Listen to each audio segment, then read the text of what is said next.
Welcome student to my channel. Today I will teach how to find shaded area.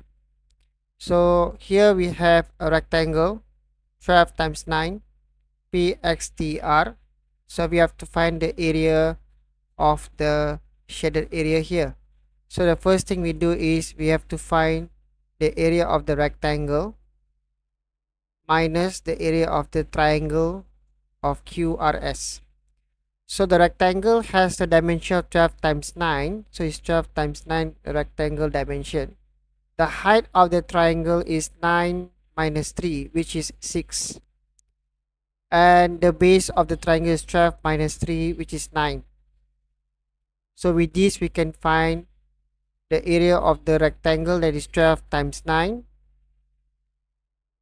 minus with the area of triangle half times base 9 and height 6. Therefore we have 12 times 9 is 108 minus 27. Final answer will be 81 centimeters square. Hope you learned something from this video.